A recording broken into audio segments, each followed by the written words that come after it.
ಬೆಂಗಳೂರಿನ ಹೊರವಲಯದಲ್ಲಿರುವ ನೆಲಮಂಗಲ ಹೊಯ್ಸಳ ಪಿಯು ಪದವಿ ಪೂರ್ವ ಕಾಲೇಜಿನ ವಿದ್ಯಾರ್ಥಿ ಮತ್ತು ವಿದ್ಯಾರ್ಥಿನಿಯರು ರಾಜ್ಯಕ್ಕೆ 3ನೇ ಶ್ರೇಣಿ 3ನೇ ರ್ಯಾಂಕ್ ಪಡೆದಿರುವ ಮೂಲಕ ಕಾಲೇಜಿಗೆ ಹಾಗೂ ಈ ಭಾಗಕ್ಕೆ ಕೀರ್ತಿ ತಂದಿದ್ದಾರೆ.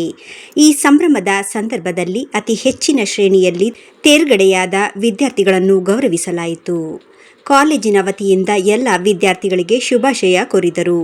ಮುಂದಿನ ವಿದ್ಯಾರ್ಥಿ ಭವಿಷ್ಯ ಉಜ್ವಲವಾಗಿರಲಿ ಎಂದು ಶುಭ ಹಾರೈಸಿದರು. ವಿದ್ಯಾರ್ಥಿಗಳು ಹಾಗೂ ಶಿಕ್ಷಕರ ಪರಿಶ್ರಮ, ಪೋಷಕರ ಸಹಕಾರದಿಂದ ನಮ್ಮ ಶಾಲೆ ಉತ್ತಮ ರಿಸಲ್ಟ್ ಕಾಣಲು ಸಾಧ್ಯವಾಯಿತು ಎಂದರು.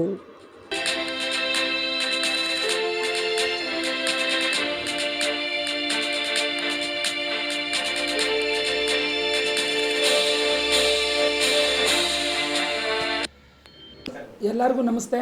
ತಮಗೆಲ್ಲ ತಿಳಿದಿರೋ ಹಾಗೆ ನಿನ್ನೆ ಸಾಯಂಕಾಲ 2025-26 ದ್ವಿತೀಯ PUC ಫಲಿತಾಂಶ ಬಂದಿದೆ. ನಾವೆಲ್ಲರೂ ಹೆಮ್ಮೆ ಪಡ್ತಕ್ಕಂಥ ವಿಷಯ ಏನು ಅಂದರೆ, ನಮ್ಮ ಕಾಲೇಜಿನ ವಿದ್ಯಾರ್ಥಿನಿ ಬಿಂದು ಎ ಸ್ಟೇಟ್ಗೆ 3ನೇ ರ್ಯಾಂಕ್ ತೊಗೊಂಡಿದ್ದಾಳೆ. ಸೈನ್ಸ್ ವಿಜ್ಞಾನ ವಿಭಾಗದಲ್ಲಿ 599 ಹೈಯೆಸ್ಟ್ ಮಾರ್ಕ್ಸು 600ಕ್ಕೆ.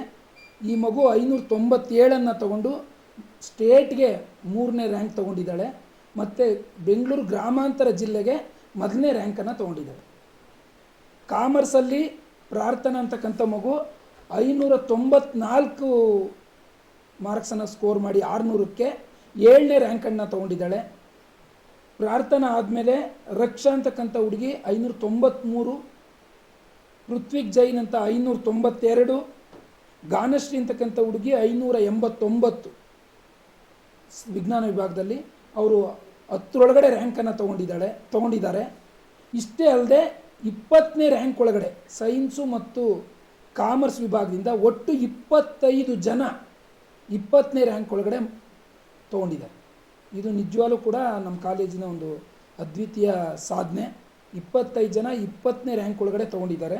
580ರೊಳಗಡೆ 25 ಜನ ಇದ್ದಾರೆ. 600ರಿಂದ 585 ಒಳಗಡೆ. ಇದು ನಿಜವಾಗ್ಲೂ ಕೂಡ ನೆಲಮಂಗಲಕ್ಕೆ ಮತ್ತು ನೆಲಮಂಗಲ ಜನತೆಗೆ, ಕಾಲೇಜ್ಗೆ, ಮ್ಯಾನೇಜ್ಮೆಂಟ್ಗೆ, ಪ್ರತಿಯೊಬ್ಬರೂ ಕೂಡ ಪೇರೆಂಟ್ಸ್ಗೆ ಖುಷಿ ಪಡೋತಕ್ಕ ವಿಷಯ, ಹೆಮ್ಮೆಯ ವಿಷಯ. ನಾವು 2 ವರ್ಷದ ಹಿಂದೆ ಸ್ಟೇಟ್ಗೆ 5ನೇ ರ್ಯಾಂಕ್ ಕೊಟ್ಟಿದ್ವಿ. ಈ ವರ್ಷ 3ನೇ ರ್ಯಾಂಕ್ ಕೊಟ್ಟಿದ್ದೀವಿ. ಇಷ್ಟು ರ್ಯಾಂಕಿನ ಸಂಬಂಧಪಟ್ಟಿದ್ದ ವಿಷಯ. ನಮ್ಮಲ್ಲಿ ಈ ವರ್ಷ 737 ಜನ ವಿದ್ಯಾರ್ಥಿಗಳಿದ್ದರು. ಅದರಲ್ಲಿ ಒಂದು ವಿದ್ಯಾರ್ಥಿ ಕಾರಣಾಂತರದಿಂದ ಎಕ್ಸಾಮನ್ನು ಬರೆದಿರಲಿಲ್ಲ. ಇನ್ನು 736 ವಿದ್ಯಾರ್ಥಿಗಳು ಎಕ್ಸಾಮನ್ನು ಬರೆದಿದ್ರು. 736.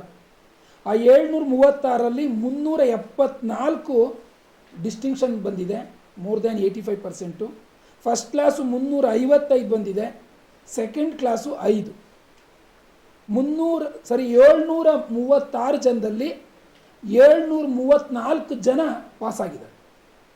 ತಮಗೆಲ್ಲರಿಗೂ ಗೊತ್ತಿದೆ, ಇವತ್ತು 50 ಮತ್ತು 60 ಸ್ಟ್ರೆಂತ್ ಇಟ್ಕೊಂಡು ರಿಸಲ್ಟ್ ಕೊಡೋದು ಕಷ್ಟ ಇದೆ. ಅಂಥದ್ರಲ್ಲಿ 736 ಜನ ಮಕ್ಕಳನ್ನ ಓದಿಸಿ 734 ಜನ ಪಾಸಾಗಿದ್ದಾರೆ. ಓವರ್ ಆಲ್ ಕಾಲೇಜ್ನ ರಿಸಲ್ಟು 99.76%, 99.76%. ಅದರಲ್ಲಿ ಒಂದು ಹುಡುಗ ಕನ್ನಡದಲ್ಲಿ, ಒಂದು ಮಗು ಮ್ಯಾಥ್ಸಲ್ಲಿ ಮಿಸ್ ಆಗಿದ್ದಾರೆ. ಅದನ್ನು ರಿವ್ಯಾಲ್ಯೂಷನ್ಗೂ ಅಪ್ಲೈ ಮಾಡೋರಿದ್ದೀವಿ ನಾವು ಇವತ್ತು ಕಳೆದ ಮೇಲೆ. ಆ ಕನ್ನಡದ್ದು ಮಗು ಮತ್ತು ಮ್ಯಾಥ್ಸ್ ಮಗು ಪಾಸಾಗೋ ಸಾಧ್ಯತೆಗಳಿದೆ.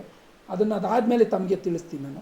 But 99.76% is our college over all pass percentage. ಇಷ್ಟು ನಮ್ಮ ಕಾಲೇಜಿನ ರಿಸಲ್ಟು. ಈ ಎಲ್ಲ ಫಲಿತಾಂಶಕ್ಕೆ ನಿಜವಾಗ್ಲೂ ಕಾರಣಭೂತರಾದವರು ಮಕ್ಕಳು ನಮ್ಮ ಮಾತನ್ನು ಕೇಳಿ, ನಾವು ಸ್ವಲ್ಪ ಕಠಿಣವಾಗಿ ನಡ್ಕೊಂಡಾಗ ಅದನ್ನು ತಗೊಂಡು ಕಷ್ಟಪಟ್ಟು ಓದಿದ್ದಾರೆ. ಮತ್ತು ಟೀಚರ್ಸ್ನ ಪರಿಶ್ರಮ, ಪೋಷಕರ ಸಹಕಾರ, ಮ್ಯಾನೇಜ್ಮೆಂಟ್ನ ಸಹಕಾರ, ಎಲ್ಲದಕ್ಕಿಂತ ಹೆಚ್ಚು ನಿಮ್ಮೆಲ್ಲರ ಸಹಕಾರ, ಮಾಧ್ಯಮದವರ ಸಹಕಾರ, ಮತ್ತು ನೆಲಮಂಗಲ ಜನತೆಯ ಒಂದು ಪ್ರೋತ್ಸಾಹ. ಯಾರೇ ಪೇರೆಂಟ್ಸ್ ಬಂದರು, ಪಬ್ಲಿಕ್ ಸಿಕ್ಕಿದಾಗಲೂ ಕೂಡ ಹೊಯ್ಸಳ ಕಾಲೇಜ್ ಬಗ್ಗೆ ಒಂದು ಒಳ್ಳೆ ಮಾತುಗಳನ್ನ ಆಡಿದಾಗ ನಮ್ಗೆ ಅದು ಇನ್ನೂ ಜವಾಬ್ದಾರಿನ ಜಾಸ್ತಿ ಮಾಡ್ತಿತ್ತು. ನಾವು ಇನ್ನೂ ಗೌರವತ್ವವಾಗಿ ನಡ್ಕೋಬೇಕು, ಇನ್ನೂ ಉತ್ತಮವಾದ ಫಲಿತಾಂಶ ತಂದು ಈ ನೆಲಮಂಗಲಕ್ಕೆ ಒಂದು ಒಳ್ಳೆ ರಿಸಲ್ಟ್ ಕೊಡಬೇಕು ಅಂತ ಹೇಳ್ಬಿಟ್ಟು ನಮಗೆ ಮನಸ್ಸನ್ನು ಕೊಡ್ತಿತ್ತು. ನಾನು ಕೂಡ ಅದನ್ನು ಮ್ಯಾನೇಜ್ಮೆಂಟ್ಗೆ ಮತ್ತು ಟೀಚರ್ಸ್ಗೆ ಯಾವಾಗಲೂ ಹೇಳ್ತಿದ್ದೆ. ಇದೆಲ್ಲರ ಸಹಕಾರದಿಂದ ಈ ಒಂದು ಅತ್ಯುತ್ತಮವಾದ ಫಲಿತಾಂಶ ಕೊಡೋಕ್ಕೆ ಕಾರಣ ಆಗಿದೆ. ನಾನು ಎಲ್ಲರಿಗೂ ಕೂಡ, ಮಾಧ್ಯಮದವ್ರಿಗೆ, ನೆಲಮಂಗಲದ ಜನತೆಗೆ, ನಮ್ಮ ಮ್ಯಾನೇಜ್ಮೆಂಟ್ಗೆ, ನಮ್ಮ ಉಪಪ್ರಾಂಶುಪಾಲರಿಗೆ, ನಮ್ಮೆಲ್ಲ ವಿಭಾಗದ ಮುಖ್ಯಸ್ಥರಿಗೆ, ನಮ್ಮೆಲ್ಲ ಟೀಚರ್ಸ್ಗೆ ನಾನು ಈ ಪರವಾಗಿ ಧನ್ಯವಾದ ಹೇಳೋಕ್ಕೆ ಇಷ್ಟಪಡ್ತೀನಿ. ನಾವು ನವಂಬರ್ 2ನೇ ತಾರೀಕು, ನವಂಬರ್ 1 ಕನ್ನಡ ರಾಜ್ಯೋತ್ಸವ ಆದಮೇಲೆ ನವಂಬರ್ 2ನೇ ತಾರೀಕಿಂದ ಮಾರ್ಚ್ 17ನೇ ತಾರೀಕುವರೆಗೂ ಒಂದು ದಿವಸ ಕೂಡ ರಜಾ ಮಾಡಿಲ್ಲ. Each day is working day ಮಾಡಿದ್ದೀವಿ. ಪ್ರತಿಯೊಂದು ದಿವಸನೂ ಕೆಲಸ ಮಾಡಿದ್ದೀವಿ. ಹಬ್ಬಗಳಿರ್ಬೋದು, ರಜಾ ದಿನಗಳಿರ್ಬೋದು, ಯಾವತ್ತೂ ಕೂಡ ರಜೆ ಕೊಡದೆ ನಮ್ಮ ಟೀಚರ್ಸು ವಾಲಂಟ್ರಿಲಿ ಪ್ರತಿಯೊಬ್ಬರು ಕೂಡ ಬಂದು ಕೆಲಸ ಮಾಡಿ ಆ ಮಕ್ಕಳಿಗೆ ಒಂದು ಒಳ್ಳೆಯದನ್ನ ಮಾಡಬೇಕು ಅನ್ನೋ ಉದ್ದೇಶದಿಂದ ಮಾಡಿರ್ತಕ್ಕಂಥದ್ದು ಈ ಎಲ್ಲ ಉತ್ತಮವಾದ ಫಲಿತಾಂಶಕ್ಕೆ ಕಾರಣ ಅಂತ ಹೇಳಿ ಈ ಸಂದರ್ಭದಲ್ಲಿ ಹೇಳಕ್ಕೆ ಇಷ್ಟಪಡ್ತೀನಿ. ತಾವೇನಾದರೂ ಕೇಳೋದಿದ್ರೆ. ಸರಿ, ಫಲಿತಾಂಶ ಪರ್ಸೆಂಟೇಜ್ ರ್ಯಾಂಕಿಂಗ್ ಈ ಗೀಳಿಗೆ ಬಿದ್ದು ನಿಮ್ಮ ಶಾಲೆಯ ಒಂದು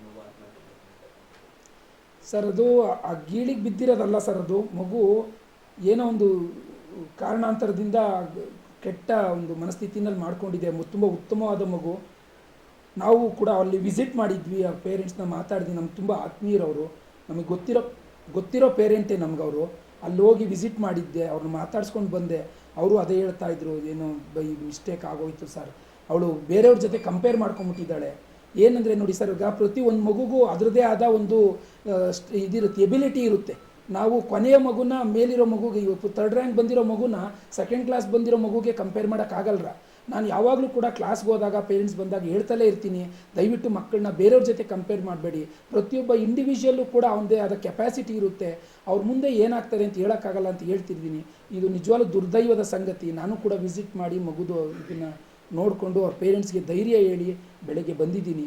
ನಾನು ಕೂಡ ಮುಂದಿನ ದಿನಗಳಲ್ಲಿ ಈ ರೀತಿಯ ಒಂದು ಘಟನೆಗಳು ನಡೆದಲೇ ಇರೋ ಥರ ಒಂದಷ್ಟು ಕೌನ್ಸಿಲಿಂಗ್ನ ಮಾಡಬೇಕು ಅನ್ನೋದು ಕೂಡ ಯೋಚನೆ ಮಾಡಿದ್ದೀನಿ. ಇದೊಂದು ದುರ್ದೈವದ ಸಂಗತಿ. ಸ್ಟೂಡೆಂಟ್ಸ್ಗೂ ಮಾಡಬೇಕು, ಪೇರೆಂಟ್ಸ್ಗೂ ಕೌನ್ಸಿಲಿಂಗ್ ಮಾಡಬೇಕು ಅಂತ.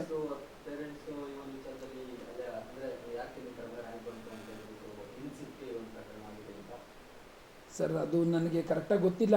ಪೇರೆಂಟ್ಸ್ ಯೂಶಲಿ ಕೇಳಿರ್ತಾರೆ ಇನ್ನೊಂದು ಸ್ವಲ್ಪ ಬರ್ಬೋದಾಗಿತ್ತು ಅಂತ. ಅದು ಸಹಜ ಕೂಡ. ಅದನ್ನು ಮಕ್ಕಳು ನೆಗೆಟಿವ್ ಆಗಿ ತೊಗೋಬಾರ್ದು. ಸರ್, ಅದು ಹೇಳಿದ್ನಲ್ಲ ಸರ್, ದಯವಿಟ್ಟು ಹೆಂಗೆ ಗೊತ್ತಾ, ಯಾರೋ 95 ತೆಗೆದಿದ್ದಾರೆ ಅಂತ ನಮ್ಮ ಮಕ್ಕಳು 75 ತೆಗೆದಿರೋನ್ನ ಅವ್ರ ಜೊತೆ ಕಂಪೇರ್ ಮಾಡಬಾರ್ದು. ಆಮೇಲೆ ಇವ್ರು ನೋಡಿ, ನಾನು ನಿಮ್ಮ ಹತ್ರ ನೇರವಾಗಿ ಹೇಳ್ತೀನಿ, ನಮ್ಮ ಟೀಚರ್ಸ್ ರಿಸಲ್ಟ್ ಬಂದಮೇಲೆ ನಮ್ಮ ಟೀಚರ್ಸ್ನ ಇಷ್ಟು ರಿಸಲ್ಟ್ ಕೊಟ್ಟಿದ್ದೀರ ಅಂತ ಯಾವತ್ತೂ ಕೇಳಲ್ಲ ನಾನು. ಅದಕ್ಕಿಂತ ಮುಂಚೆ ಕೆಲಸ ಮಾಡೋಕ್ಕೆ ಪ್ರಯತ್ನ ಮಾಡ್ತೀನಿ. ಹಾಗೆ ಮಕ್ಕಳನ್ನೂ ಅಷ್ಟೇ ಓದಿಸೋ ಪ್ರಯತ್ನ ಮಾಡಬೇಕು. ಆದಮೇಲೆ ನಾವಲ್ಲಿ ಬಿಟ್ಬಿಡ್ಬೇಕು. ಪೋಸ್ಟ್ ಮಾರ್ಟಮ್ ಮಾಡೋಕ್ಕೆ ಹೋಗಬಾರ್ದು ಆ ಘಟನೆ ಬಗ್ಗೆ. ಇದು ನನ್ನ 10 ವರ್ಷದ ಅನುಭವದ ಮಾತು. ನಾನು ಒಂದು ದಿವಸ ಒಬ್ಬ ಟೀಚರ್ನ ರಿಸಲ್ಟ್ ಬಂದಮೇಲೆ ನೀನು ಕಡಿಮೆ ಕೊಟ್ಟಿದ್ದೆ ಅಂತ ಕೇಳಲ್ಲ. ಯಾಕೆಂದರೆ ನಾವು ವಿ ಶುಡ್ ಲುಕ್ ಫಾರ್ವರ್ಡ್, ಮುಂದಿನ ಕಡೆಗೆ ನೋಡ್ಬೋದು. ಆ 75% ತೊಗೊಂಡಿದ್ದ ಮಗು ನಿಜವಾಗ್ಲೂ ಮುಂದೆ ಒಂದು ಪ್ರತಿಭಾನ್ವಿತ ಮಗು ಆಗೋ ಎಲ್ಲ ಸಾಧ್ಯತೆ ಇತ್ತು. ಅದರಿಂದ ಪೋಸ್ಟ್ ಮಾರ್ಟಮ್ ಮಾಡೋ ಅವಶ್ಯಕತೆ ಇಲ್ಲ. ಗತಮ್ ಆಗೋಗಿತ್ತು. ಇನ್ನೂ ಎಕ್ಸಾಮ್ ಇತ್ತು, ಆ ಕಡೆ ಗಮನ ಕೊಡ್ಬೋದಾಗಿತ್ತು ಅನ್ನೋದು ನನ್ನ ಇದು. ಸರ್, ಮಕ್ಕಳಿಗೆ ನೋಡಿ, ನಾನು ಏನು ಹೇಳೋದು ಅಂದರೆ, ನಥಿಂಗ್ ಈಸ್ ಎಂಡ್. ಯಾವುದು ಕೂಡ ಕೊನೆ ಅಲ್ಲ. ಪ್ರತಿ ಒಂದು ಕಡಿಮೆ ಆಪರ್ಚುನಿಟಿ ಮುಂದಿನ ಹೊಸ ಆಪರ್ಚುನಿಟಿಗೆ ತೆರೆದಿಟ್ಕೊಳ್ಳುತ್ತೆ ಯಾವಾಗಲೂ ಕೂಡ. ಅದರಿಂದ ಯಾರೂ ಕೂಡ ಈ ಒಂದು ರಿಸಲ್ಟನ್ನು ನೆಗೆಟಿವಾಗಿ ತೊಗೋಬಾರ್ದು. ಅದನ್ನು ಪಾಸಿಟಿವಾಗಿ ತೊಗೊಂಡು ಮುಂದಿನ ದಿನಗಳಲ್ಲಿ ಇನ್ನೂ ಚೆನ್ನಾಗಿ ಓದೋ ಕಡೆ ಪ್ರಯತ್ನ ಮಾಡಬೇಕು ಅನ್ನೋದೇ ನನ್ನ ಅಡುಗೆ ಸರ್. ಮಕ್ಕಳಿಗೆ ನನ್ನ ಸರ್ ಗಮನಿಸಿದ್ದೀವಿ, ಅವ್ರ ಪೇರೆಂಟ್ಸ್ಗೆ ಹೇಳಿದ್ದೀವಿ, ಕರೆಸಿದ್ದೀವಿ, ಮಾತಾಡಿದ್ದೀವಿ. 75% is not A less percentage. ಅದು ಕಂಪ್ಯಾರಿಸನಿಂದ ಆಗಿರೋದು. ಅವಳು ಫ್ರೆಂಡ್ಸ್ಗೆಲ್ಲ ಜಾಸ್ತಿ ಮಾರ್ಕ್ಸ್ ಬಂದಿದೆ ಅಂತ ಅವಳು ಅಂದ್ಕೊಂಡಿದ್ದಾಳೆ. ಬಟ್ ಫ್ರೆಂಡ್ಸ್ ಆದವ್ರಿಗೆಲ್ಲ ಒಂದೇ ನಾಲೆಡ್ಜ್ ಇರಬೇಕು ಅಂತ ಏನು ರೂಲ್ಸ್ ಇಲ್ವಲ್ಲ ಸರ್. ಅದರಿಂದ ಆಗಿರೋದು. ಅಷ್ಟು ಬಿಟ್ಟರೆ ಮಗು ತುಂಬ ಒಳ್ಳೆ ಮಗು. ನಾವು ಕರೆದು ಅವಳಿಗೆ ಗೈಡ್ ಮಾಡಿದ್ದೀವಿ, ಅದೆಲ್ಲ ಮಾಡಿದ್ದೀವಿ ಸರ್.